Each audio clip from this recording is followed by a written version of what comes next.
Welcome back everyone. So now we'll start with NCERT textual questions. बच्चों, in question number 1 there are few examples, and in that examples you have to understand whether the work is done or work is not done. Work हुआ है बच्चों कि नहीं हुआ है वो बताना है. फॉलोइंग केसेस में जैसे सुमा is swimming in a pond, तो when anybody will swim in the pond, बराबर, if somebody is swimming in the pond that means they are pushing the water backward and their displacement is forward, है ना. पानी को पीछे की तरफ वो लोग पुश करते हैं और आगे की तरफ बढ़ते जाते हैं. तो यहाँ पर वर्क हुआ है और बहुत स्पेसिफाई कर जाता है. यहाँ पर हम लोग नेगेटिव वर्क बोलेंगे बिकॉज फोर्स जो लग रहा है पानी को वो पीछे की तरफ लगा रहे हैं हम लोग, और हम जो बढ़ रहे हैं, डिस्प्लेसमेंट जो हमारा हो रहा है वो आगे की तरफ हो रहा है. तो इसे हम नेगेटिव वर्क के एग्जाम्पल में हम कंसिडर कर सकते हैं. ठीक है बच्चों, ऐसे बहुत सारे एग्जाम्पल्स हैं. तो ये मैं चाहता हूँ कि आप करो कि इसमें से कौन सा वर्क हुआ है, कहाँ पर वर्क हुआ है और कहाँ पर वर्क नहीं हुआ है. ठीक है बच्चों, let us go and take second question. Second question में क्या कह रहा है कि an object thrown at certain angle to the ground moves in a curved path and falls back on the ground. तो एक ग्राउंड का लेवल है बच्चों, ये मान लिया जाए ग्राउंड का लेवल है, और यहाँ से एक ऑब्जेक्ट को सर्टेन एंगल पर थ्रो किया गया है, और थ्रो करने के बाद ये कर्व पाथ फॉलो करता है, कर्व पाथ ओबे करता है. ठीक है, और ये वापस से ग्राउंड पर ही गिर जाता है, मतलब उसी लाइन पर गिर जाता है. वो जो हॉरिजॉन्टल लाइन है, हॉरिजॉन्टल लाइन, उसी हॉरिजॉन्टल लाइन पर गिर जाता है. तो the initial and the final point of the path of the object lies on the same horizontal line. तो ये आपका इनिशियल पॉइंट हो गया और ये आपका फाइनल पॉइंट हो गया. तो ये दोनों पॉइंट्स सेम हॉरिजॉन्टल लाइन पर लाई करते हैं. करेक्ट है. What is the work done by the force of gravity on the object. So work done by the force of gravity. तो फोर्स ऑफ ग्रेविटी क्या वर्क करेगा बच्चों. तो फोर्स ऑफ ग्रेविटी तो पहले हॉरिजॉन्टली एक्ट नहीं करता है, वो तो वर्टिकल एक्ट करता है. ठीक है, तो इनिशियल पॉइंट पर अगर मैं ग्रेविटी को फाइंड करूं तो ये हो जाएगा फोर्स जो है, फोर्स ऑफ ग्रेविटी, ये हो जाएगा कितना, ये हो जाएगा m इंटू जी. करेक्ट है. जहाँ पर ये mass of the body m है, तो यहाँ पर भी बॉडी का मास m रहेगा और acceleration due to gravity g है. बराबर है. तो वर्क डन कितना हो जाएगा, वर्क डन होता है फोर्स इनटू डिस्प्लेसमेंट. बराबर. तो ये फोर्स है अपना mg, और डिस्प्लेसमेंट को मान लिया जाए वो मतलब किसी भी पॉइंट पर है ना, तो उसे हम x मान लेते हैं. बच्चों ये डिस्प्लेसमेंट कौन सा है, वर्टिकल डिस्प्लेसमेंट. ये हाइट ले लेंगे, ये बेटर रहेगा आपको अंडरस्टैंडिंग के लिए. तो ये बन जाएगा आपका mgh हो जाएगा. तो वर्क डन जो यहाँ पर है पॉइंट, इनिशियल पॉइंट पर, वो है mgh. ठीक है. अब जो फाइनल पॉइंट पर है work done at final point, वो भी होगा mgh. समझ में आ रहा है बच्चों, ये भी होगा mgh. Mass of the body वही है, एक्सेलरेशन ड्यू टू ग्रेविटी वही है. और ये देखो, ये ऑब्जेक्ट कहीं ऊपर चले जाता या नीचे आ जाता, तब हाइट का डिफरेंस आता. समझ में आ रहा है. और तब जो है work done by force of gravity आता. पर यहाँ पर भी ये mgh है और यहाँ पर भी ये mgh है. समझ में आया. तो डिफरेंस कितना हो गया, जीरो. डिफरेंस कितना हो गया दोनों का, जीरो. दोनों का डिफरेंस लेंगे तो क्या हो जाएगा, जीरो हो जाएगा. समझ में आया. तो अगर कोई ऑब्जेक्ट को हमने थ्रो किया है कोई एंगल पर और वो आके वापस से नीचे गिरता है, तो work done by force of gravity zero होगा. बराबर. जो पर्सन यहाँ पर थ्रो करने के लिए वर्क कर रहा है उसके लिए कुछ वर्क होगा, for him there will be work, because उसने क्या कर दिया, ऑब्जेक्ट को यहाँ से लेके यहाँ तक डिस्प्लेस कर दिया. पर ग्रेविटी का डिस्प्लेसमेंट हम कैसे नापते हैं, in terms of height. Gravity का डिस्प्लेसमेंट हम कैसे नापेंगे, इन टर्म्स ऑफ हाइट. तो इसका जो हाइट है उसका भी वही हाइट है, तो ये दोनों का हाइट सेम है. तो जब दोनों का हाइट सेम है, समझ में आ रहा है बच्चों, तो work done by force of gravity क्या हो जाएगा, जीरो हो जाएगा. Work done by force of gravity क्या हो जाएगा, जीरो हो जाएगा. समझ में आया ये बात बच्चों. क्वेश्चन 3 को अंडरस्टैंड करते हैं. ये भी बड़ा सिंपल क्वेश्चन है. कहता है कि भाई एक बैटरी लाइट्स अ बल्ब. अगर एक बैटरी बल्ब को जला रहा है तो describe the change involved in this process energy में क्या चेंजेस हो रहे हैं वो आप बताओ। तो यहाँ पर जो होगा आपका केमिकल एनर्जी, बैटरी में कौन सा होगा केमिकल एनर्जी, ये ट्रांसफ़र होगा बल्ब में, और बल्ब के फिलामेंट को क्या करेगा ये हॉट करेगा, यानी कि किस में ट्रांसफ़र होगा हीट एनर्जी में। और जब बल्ब का फिलामेंट हीट हो जाएगा तो वो ग्लो करेगा, तो ग्लो करेगा यानी जल जाएगा, जल जाएगा यानी कि it will start working out, यानी कि किस में हो जाएगा वो लाइट एनर्जी में कन्वर्ट हो जाएगा। तो ये है the transformation of energy. So transformation of energy is from chemical energy to heat energy and then from heat energy to light energy. बच्चों क्वेश्चन नंबर 4 इसमें क्या कह रहा है, a certain force is acting on an object of mass 20 kg। कोई force act कर रहा है किसी मास पर जिसका मास है 20 kg, okay, and changes its velocity from 5 metre per second to 2 metre per second. और वो फोर्स की वजह से ये जो ऑब्जेक्ट था उसका जो वेलोसिटी था, इनिशियल जो वेलोसिटी था वो था 5 मीटर पर सेकेंड, बराबर। इस फोर्स की वजह से उसका जो फाइनल वेलोसिटी हो गया वो हो गया 2 मीटर पर सेकेंड। ठीक है बच्चों, ये सब दिया है, okay. Calculate the work done by force. तो how much work is done by the force, we have to calculate that. कितना वर्क हुआ है यहाँ पर वो कैलकुलेट करना है। तो बच्चों सबसे पहले वर्क क्या होता है, वर्क होता है फोर्स इनटू डिस्प्लेसमेंट, करेक्ट है। पर प्रॉब्लम यह है कि ना फोर्स दिया है ना डिस्प्लेसमेंट दिया है। तो मैंने आपको बताया था वर्क का एक और फॉर्मूला है, वो है ½ mv² - u²। हम इसे अप्लाई कर लेते हैं। तो वर्क डन हो जाएगा हाफ का हाफ, मास है 20, और यहाँ पर आपका v² बराबर, यहाँ पर आपका v जो है वो है 2² और u जो है इनिशियल वो है 5 का स्क्वायर। तो दिस इज़ हाफ, अच्छा ये दोनों 2 1 2 10 जा, तो बाहर 10 आ गया, अंदर 4 माइनस ये आपका 25 हो जाएगा, बराबर। और ये 10 इंटू -21 हो जाएगा, और ये मल्टीप्लाई होगा तो 210, और वर्क है तो क्या हो जाएगा जूल। तो this is how much joule work is done by the force, बराबर। बच्चों इसमें आप कभी भी ये मत समझो कि जो बड़ा वेलोसिटी होता है वो बड़ा, जैसे फाइनल वेलोसिटी बड़ा होता है, बच्चों को बहुत सारा कन्फ्यूजन होता है कि final velocity is greater, initial velocity is smaller. ऐसा नहीं होता बच्चों। जब गाड़ी फुल स्पीड पे चलती है और बाद में जब ब्रेक अप्लाई करता है तो इनिशियल वेलोसिटी ज़्यादा हो गया क्योंकि फुल स्पीड चल रही थी, और ब्रेक जब अप्लाई किया तो फाइनल वेलोसिटी कम हो गया, समझ में आया, क्योंकि स्लो हुआ, ब्रेक अप्लाई किया आपने। तो ऐसे कोई केसेस नहीं हो, केसेस पर डिपेंड करते हैं। कभी भी फाइनल बड़ा हो सकता है, कभी इनिशियल बड़ा हो सकता है, उसमें कोई भी प्रॉब्लम नहीं है, बराबर। ये इसमें जो सम दिया था उसके हिसाब से मैंने आपको सम बना के दिया। उसने कहा कि भाई इस फोर्स ने जो ऑब्जेक्ट 5 मीटर पर सेकेंड के स्पीड से चल रहा था, इस फोर्स की वजह से उसका स्पीड हो गया 2 मीटर पर सेकेंड, यानी पहले ज़्यादा था बाद में कम था। तो इनिशियल ज़्यादा था, फाइनल कम था।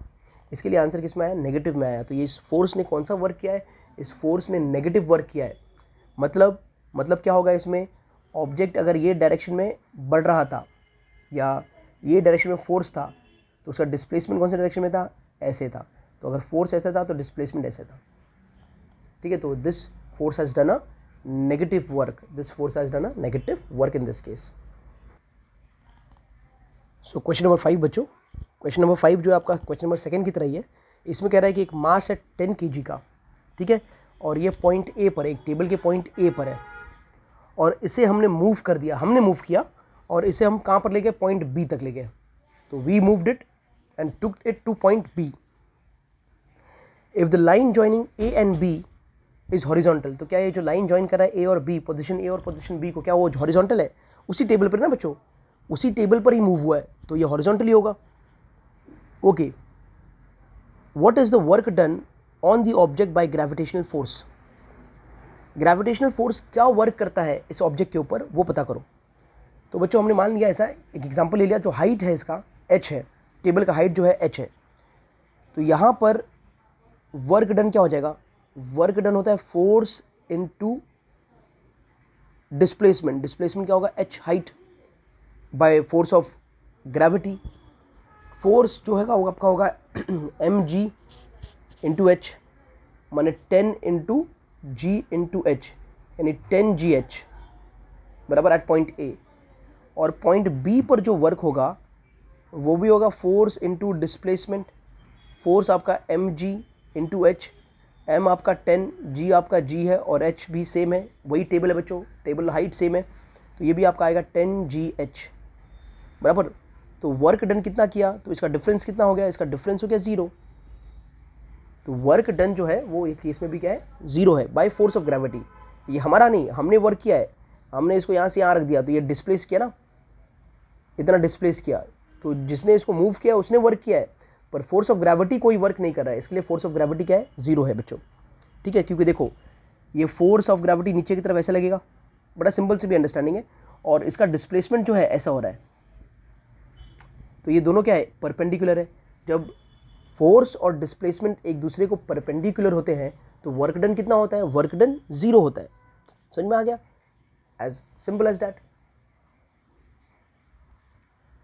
ठीक है, और दूसरा पॉइंट आप इसमें ये याद रखो बच्चों कि जो भी बराबर ग्रेविटेशनल वर्क होता है ना, ग्रेविटेशनल फोर्स जो भी वर्क करता है वो डिपेंड करता है वर्टिकल हाइट में कितना चेंज हो रहा है, ये हाइट में कितना चेंज हो रहा है उसके ऊपर डिपेंड करता है।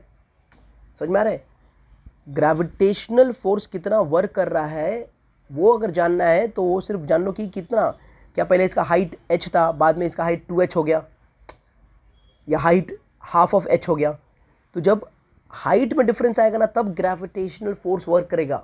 अगर हाइट सेम है, ऑब्जेक्ट का इनिशियल हाइट और फाइनल हाइट सेम है, तो ग्रेविटेशनल फोर्स कोई वर्क नहीं करेगा, ग्रेविटेशनल फोर्स का जो वर्क होगा वो 0 होगा अगर हाइट सेम है तो। और हाइट में डिफरेंस है इनिशियल पॉइंट और फाइनल पॉइंट में, तो वो पॉइंट पर ग्रेविटेशनल फोर्स कोई वर्क करता है।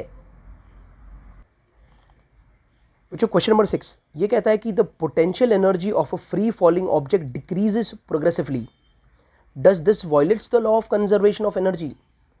मतलब कोई भी ऑब्जेक्ट अगर गिरेगा तो उसका पोटेंशियल एनर्जी डिक्रीज होता है। देखो कैसे बच्चों, यहां पर ए पर पोटेंशियल एनर्जी क्या था, mgh मैक्सिमम था, बी पर पोटेंशियल एनर्जी कितना था आपका पोटेंशियल एनर्जी था mgh, यानी ये भी जो जितना है उसमें से mgx माइनस कर दो, यानी कि पूरे में से कुछ ना कुछ माइनस करना है, यानी कम है। और पॉइंट सी पर आपका पोटेंशियल एनर्जी कितना था, 0 था। तो समझ में आ रहा है आपको, यहाँ पर मैक्सिमम है, यहाँ पर और कम, यहाँ पर 0 हो गया। तो अगर पोटेंशियल एनर्जी डिक्रीज हो रहा है, प्रोग्रेसिवली डिक्रीज हो जाए, जैसे जैसे ऊपर से नीचे आ रहा है वो डिक्रीज हो रहा है, तो क्या ये law of conservation of energy को वायलेट करता है। तो बच्चों हम कहेंगे नहीं, this does not violets the law of conservation of energy, क्योंकि जैसे जैसे पोटेंशियल एनर्जी डिक्रीज हो रहा है वही पेस से जितना पोटेंशियल एनर्जी में डिक्रीज है उतना ही काइनेटिक एनर्जी में इंक्रीज है। फॉर एग्जांपल ए पर काइनेटिक एनर्जी 0 था बराबर, बाद में बी पर काइनेटिक एनर्जी का वैल्यू कुछ ना कुछ हो गया, काइनेटिक एनर्जी कितना हो गया, mgx हो गया, और बाद में सी पर काइनेटिक एनर्जी कितना हो गया, काइनेटिक एनर्जी हमारा mgh हो गया। समझ में आया, तो टोटल, तभी तो टोटल मिलके सेम थे, टोटल मिलके क्या थे बच्चों, सेम थे। तो हम ये कहेंगे this will not violets the law of conservation of energy, जो रेट से पोटेंशियल एनर्जी डिक्रीज होगा वही रेट से काइनेटिक एनर्जी इंक्रीज होगा। समझ में आ गया, so this will not violets the law of conservation of energy and hence the total energy of the system will always remains constant. ये पूरे सिस्टम का किसी भी पॉइंट पर टोटल एनर्जी फाइंड करने जाएंगे तो वो हमेशा क्या होगा बच्चों, कांस्टेंट होगा। देन क्वेश्चन 7 में बच्चों, जब आप साइकिलिंग करते हो तो आपका एनर्जी ट्रांसफॉर्मेशन किस में होता है, तो भाई मस्क्यूलर एनर्जी है ना, मस्क्यूलर एनर्जी के बारे में सुना है। तो ये मस्क्यूलर एनर्जी जो है हमारा, ये कन्वर्ट हो जाता है मैकेनिकल एनर्जी में, मैकेनिकल में दोनों आ गया, पोटेंशियल आ गया, काइनेटिक आ गया। तो muscular energy will get converted into mechanical energy when you are riding a bicycle. बच्चों क्वेश्चन नंबर 8 एक लॉजिक क्वेश्चन है कि अगर बहुत बड़ा पत्थर है, स्टोन है बराबर, और इसे आप पुश कर रहे हो पूरी ताकत लगा के, ये स्टोन को पूरा ताकत लगा के आप पुश कर रहे हो, या फिर घर का दीवार है, दीवार को पुश करेंगे तो वो ये नहीं कि पड़ोसी के घर की तरफ शिफ्ट हो जाएगा बराबर, हम कितनी भी ताकत लगा दें, कितना भी फोर्स लगा दें, इसमें कोई डिस्प्लेसमेंट नहीं आएगा, तो वर्क डन तो 0 हो गया बच्चों, सीधी सी बात है, कितना भी फोर्स लगा दो कोई डिस्प्लेसमेंट नहीं आएगा। फिर बच्चों बात यह है कि हम थक क्यों जाते हैं, why do we get tired. समझ में आया, अब ये बात नहीं है कि भाई हम थकते नहीं हैं, हम कोई टॉनिक वॉनिक लेते हैं, चलो, तो why do we get tired, तो हम टायर्ड इसलिए हो जाते हैं क्योंकि हमारा एनर्जी स्पेंड हो रहा है, भले ही इसमें डिस्प्लेसमेंट ना हो फिर भी एनर्जी स्पेंड हो रहा है, और ये जो एनर्जी ट्रांसफ़र होता है मतलब ये किस फॉर्म में होता है, तो ये हीट के फॉर्म में एनर्जी ट्रांसफ़र हो जाता है। समझ में आया बच्चों? तो आप पुश करो किसी ऑब्जेक्ट को या दीवार को पुश करो, वॉल को पुश करो, अगर वो मूव नहीं हो रहा है तो इसका मतलब ये नहीं है कि आपने कोई वर्क नहीं किया। वर्क डन तो ज़ीरो है, मूव नहीं हुआ तो वर्क डन तो ज़ीरो हो गया, ये बात सही है। लेकिन फिर भी हम क्या हो जाते हैं, हम थक जाते हैं। इसमें क्या हुआ, हमने एनर्जी को स्पेंड कर दिया है। और वो जो एनर्जी स्पेंड हुआ है वो कौन से फॉर्म में स्पेंड हुआ है? वो एनर्जी स्पेंड हुआ है in the form of heat. बच्चों क्वेश्चन नंबर 9 जो है ये कह रहा है कि एक हाउस है, उस हाउस ने दिवाली के टाइम पर, बराबर, दिवाली ने ऐसे कोई नॉर्मल टाइम पर भी चलेगा, उसने 250 यूनिट एनर्जी यूज़ किया। एक घर ने 250 यूनिट एनर्जी यूज़ किया, तो ये एनर्जी जूल में कितना होगा वो बताओ। ठीक है, तो एक घर है जिसने 250 यूनिट एनर्जी को यूज़ किया है, तो ये एनर्जी जूल्स में कितना है वो बताओ। तो 250 यूनिट, बराबर बच्चों, is equal to question mark joule, कितना जूल, करेक्ट है। तो सबसे पहले ये बता दूं मैं आपको, 1 यूनिट क्या होता है। 1 यूनिट होता है 1 किलोवाट आवर, याद है कि नहीं। और 1 किलोवाट आवर कितना होता है, 3.6 इंटू 10⁶ जूल्स। ये बात भी आया, याद आया कन्वर्जन का। तो ये जो सम मैं करूँगा, ये 250 यूनिट को, इसमें से 250 ऐसी रहेगा, और ये जो यूनिट है ये यूनिट की जगह क्या आ जाएगा बच्चों, 3.6 into 10⁶ joules, that is it. तो ये जब सब मल्टीप्लाई आप कर दोगे, ये सब को आप मल्टीप्लाई कर दोगे तो आपको एक आंसर आएगा, ठीक है, इंटू 10⁶ जूल्स, कोई प्रॉब्लम नहीं है, करेक्ट। इसको अगर आप थोड़ा शिफ्ट करके लिख दो, जैसे ये सब मल्टीप्लाई कर दिया तो ये कुछ 900 आएगा, 900 10⁶ जूल, और थोड़ा शिफ्टिंग करके लिख दिया इसको तो ये 9 इंटू 10⁸ जूल्स भी हो जाएगा। मतलब ये 2 जीरो इसको दे दिया तो ये 9 इंटू 10⁸ जूल्स भी ऐसा लिख सकते हैं। तो समझे बच्चों, तो 1 यूनिट जो होता है, यूनिट हटा दिया और यूनिट की जगह किससे मल्टीप्लाई कर दिया, 3.6 इंटू 10⁶ जूल्स, तो कन्वर्ट हो जाएगा, किस में कन्वर्ट हो जाएगा, वो हमारा जूल्स में कन्वर्ट हो जाएगा। समझ में आया? जैसे ही आपने यूनिट को हटाया और इससे मल्टीप्लाई कर दिया, ये इससे मल्टीप्लाई कर दिया तो किस में कन्वर्ट हो गया, जूल्स में कन्वर्ट हो गया। और अगर जूल्स में दिया है और यूनिट में कन्वर्ट करना है तो इसी से डिवाइड कर दो। आया समझ में? तो this was your question number 9। बच्चों क्वेश्चन नंबर 10 जो है उसमें क्या कह रहा है, an object of mass 40 kg। तो एक ऑब्जेक्ट है जिसका मास है 40 kg और इसको रेज किया गया टू अ हाइट, कितना हाइट पर, 5 मीटर तक फ्रॉम द ग्राउंड। तो आप कैलकुलेट करो कि पोटेंशियल एनर्जी कितना हो जाएगा। ये हमारा केस 1 है, ठीक है बच्चों। अब केस 2 में अगर ये ऑब्जेक्ट फॉल किया, आफ्टर फॉलिंग वो हाफ द डिस्टेंस, जो भी डिस्टेंस है उसका हाफ पे आ गया, ठीक है, जो भी डिस्टेंस है उसका हाफ पे आ गया, बराबर। तो यहाँ पर जितने डिस्टेंस पर रेज हुआ था उसके आधे पे आ गया, तो डिस्प्लेसमेंट जो है, गिर रहा है ना, तो डिस्प्लेसमेंट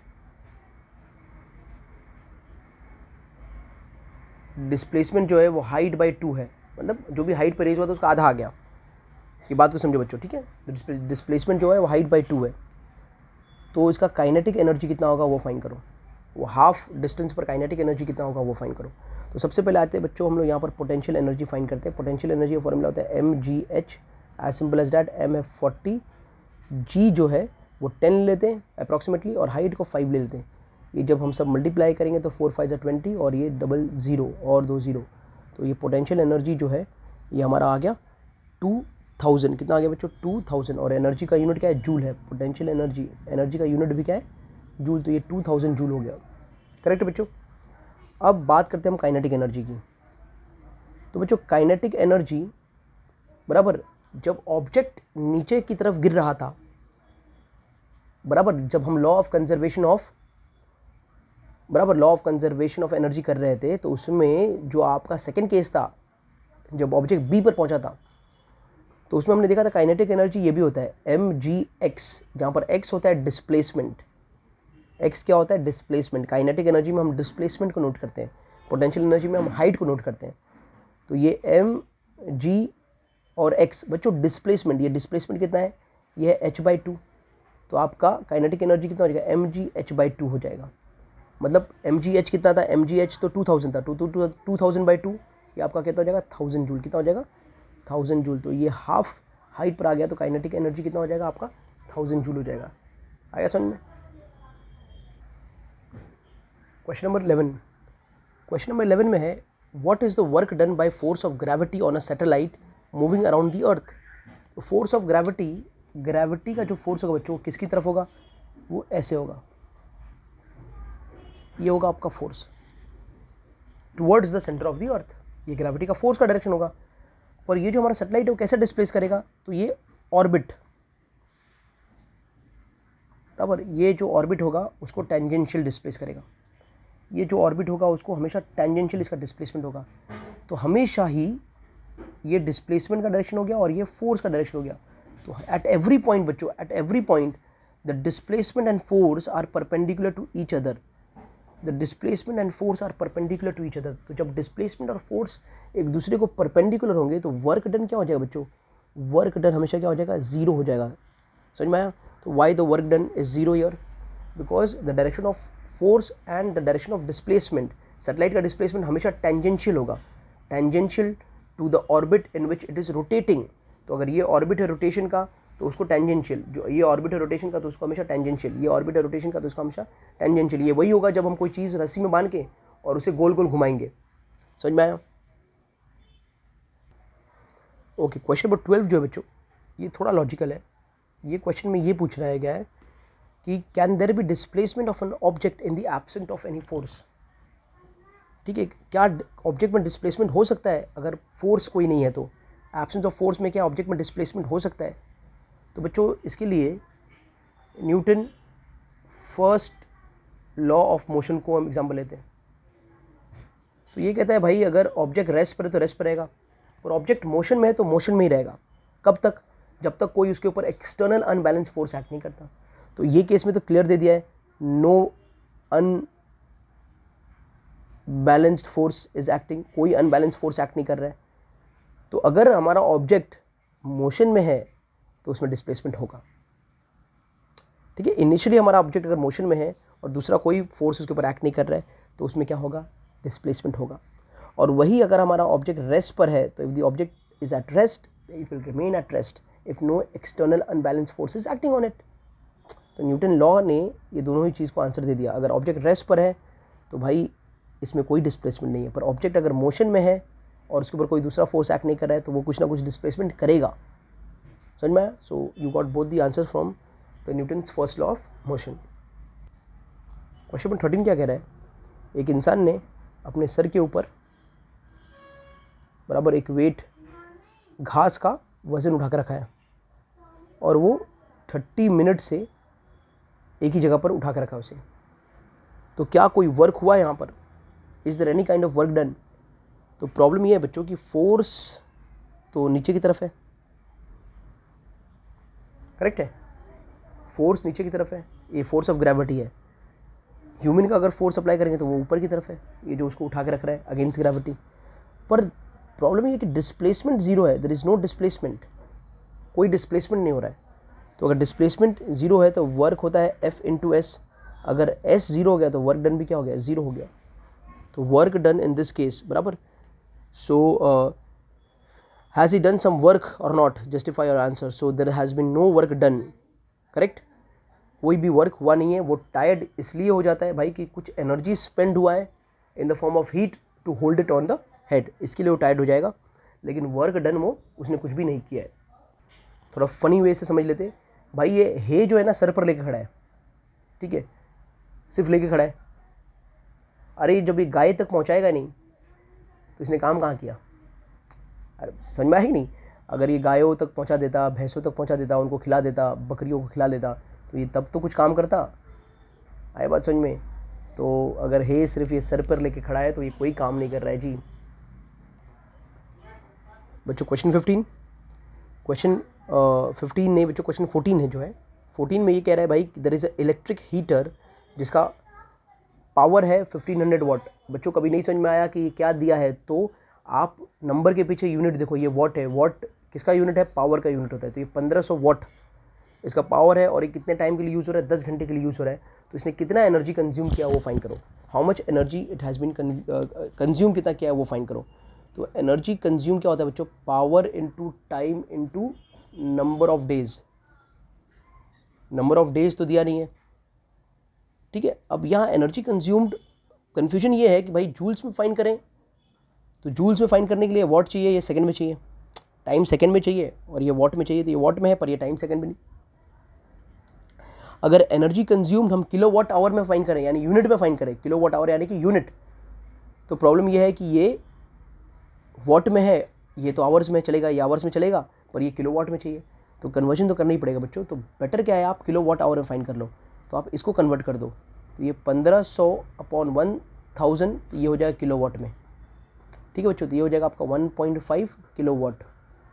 तो ये पावर वॉट में था, इसको आपने किलो वॉट में किया, टाइम को आप आवर्स में रहने दो, क्योंकि यहाँ पर पावर होगा किलो वॉट में, तो ये 1.5, टाइम है आवर्स में यानी 10, और नंबर ऑफ डेज 1 है, तो ये कितना आ गया बच्चों, 15 किलो वॉट आवर। ये 15 किलो वॉट आवर आपका क्या हो गया, एनर्जी कंज्यूम्ड, यानी इतना एनर्जी वो हीटर लेगा जब काम करेगा तो 10 दिनों के लिए, ठीक है। तो इसी को बोलते हैं हम लोग 15 यूनिट ऑफ एनर्जी। अब बिजली का बिल वाला क्या करेगा, ये 15 हीटर का ले लेगा, और बाकी अलग अलग अप्लायंस जो हैं, जो इतना यूज़ कर रहे हैं, उन सबका एनर्जी लेके ऐड करके आपको यूनिट का रेट लगा के और आपका बिल बना के दे देगा। तो ये 15 unit of energy is being used. बच्चों will start with question number 16। Question number 16 में क्या कह रहा है, क्वेश्चन नंबर 16 में ये कह रहा है कि एक ऑब्जेक्ट है जिसका मास m है, तो ऑब्जेक्ट का मास m है, इसकी वेलोसिटी v है, तो इसके ऊपर हमको कितना काम करना चाहिए ताकि ये रेस्ट पर आ जाए। तो एक ऑब्जेक्ट है, मूव कर रहा है, जिसका मास m है, ये मूव कर रहा है, इसका मास m है और इसकी वेलोसिटी कितनी है, v है। तो अगर कोई बॉडी मूव करता है तो कौन सी एनर्जी होती है उसके ऊपर, काइनेटिक एनर्जी। काइनेटिक एनर्जी क्या होता है, हाफ mv²। तो ये एनर्जी से ये बॉडी मूव कर रहा है, इतनी एनर्जी से बॉडी मूव कर रहा है। अब मुझे क्या करना है, इसको स्टॉप करना है, तो इसको स्टॉप अगर करना है तो मुझे इतना ही काइनेटिक एनर्जी लगाना पड़ेगा इन ऑपोजिट डायरेक्शन। इतना ही, देखो ये डायरेक्शन में अगर ये काइनेटिक एनर्जी मूव कर रहा है तो मुझे उतना ही काइनेटिक एनर्जी लगाना पड़ेगा, but in the opposite direction, ठीक है। तो जिस काइनेटिक एनर्जी से मूव कर रहा है, अगर वही काइनेटिक एनर्जी में ऑपोजिट डायरेक्शन में लगा दूँ तो ये क्या हो जाएगा, बॉडी आ जाएगा रेस्ट पर, then body will come at rest. आ गया समझ में बच्चों। क्वेश्चन नंबर 16 जो है हमारा, उसी से सिमिलर है क्वेश्चन नंबर 17। अब इसमें क्या कह दिया कि भाई एक कार जिसका मास इतना है, इतने वेलोसिटी चल रहा है, आप कितना वर्क करोगे तो एक कार स्टॉप हो जाएगा, बराबर। एक कार है जिसका मास 1500 है, 60 किलोमीटर पर आवर की वेलोसिटी चल रहा है, तो how much work should be done so that the car will stop. बराबर कितना वर्क करना है ताकि कार क्या हो जाए बच्चों, स्टॉप हो जाए।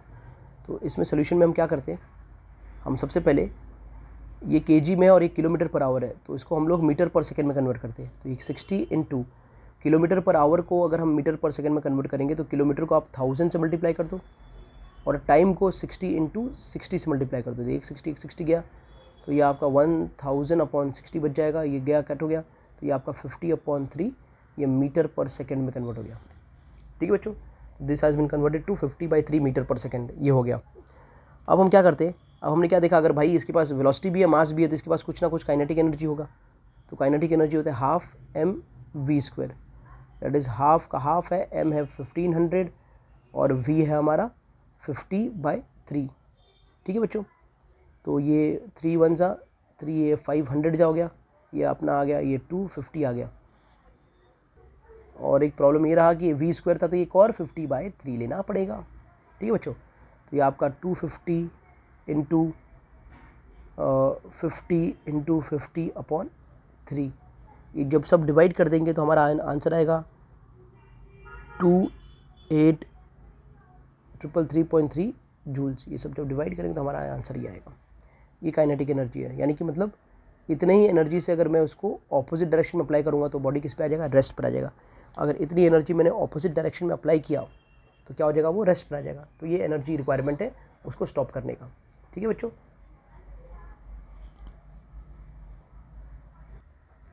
क्वेश्चन नंबर 18 में बच्चों ये दिया है भाई, फोर्स का डायरेक्शन दे दिया, डिस्प्लेसमेंट डायरेक्शन दे दिया है, तो बताओ कितना वर्क होगा। तो ये वर्क होगा 0, दोनों एक दूसरे को परपेंडिकुलर है।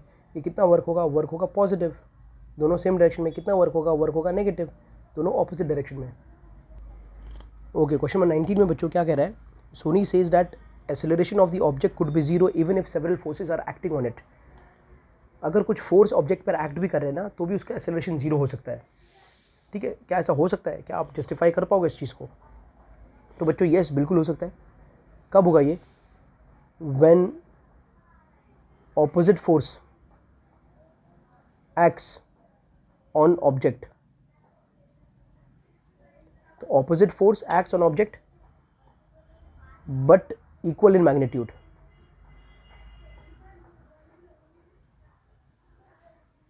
ठीक बच्चों, यानी ये फोर्स इधर एक्ट कर रहा है, ये फोर्स इधर एक्ट कर रहा है, तो ये दोनों ऑपोजिट फोर्स है, दोनों का मैग्नीट्यूड, दोनों की ताकत सेम है, तो ये और ये एक दूसरे का इफेक्ट कैंसिल कर देंगे।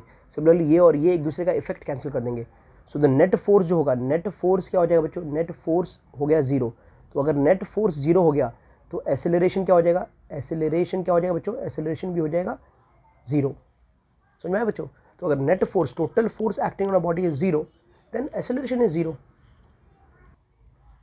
नेक्स्ट क्वेश्चन नंबर 20 जो है बच्चों, इसमें क्या दिया है कि भाई 4 डिवाइस है। ठीक है, अब इससे पहले आपको ऐसा समझ नहीं है, 4 डिवाइस है जो 10 घंटे के लिए यूज़ हो रहे हैं और हर एक का पावर है 500 वाट। तो आप ये फाइन करो भाई कि एनर्जी कंज्यूम कितना होगा, लेकिन एनर्जी कंज्यूम आपको फाइन करना है किलो वाट आवर में। किस में फाइन करना है? किलो वाट आवर में। तो ये टाइम तो आवर में है, ये किलो वाट में नहीं है, तो ये 500/1000 कर दो इसको, तो ये हो जाएगा आपका 5/10 किलो वाट। इसको हमने किलो वाट में कन्वर्ट कर दिया, ये 0 0 कट करके 5/10 kilowatt, that is half kilowatt. कितना हो गया बच्चों? ये हाफ किलो वाट हो गया। ठीक है, लेकिन डिवाइस कितने हैं? 4 डिवाइस है। तो हम क्या करते हैं, एनर्जी कंज्यूम्ड, एक डिवाइस का एनर्जी कंज्यूम फाइन कर लेते हैं, क्योंकि चारों डिवाइस सेम है, एक ही पावर का है। तो एनर्जी कंज्यूम्ड होगा power into time into number of days. Number of days तो 1 है, तो पावर कितना है? पावर हाफ ले लेंगे। टाइम कितना है बच्चों? टाइम है अपना 10 आवर्स और ये 1 है, तो ये 5 कितना हो गया? 5 किलो वाट आवर।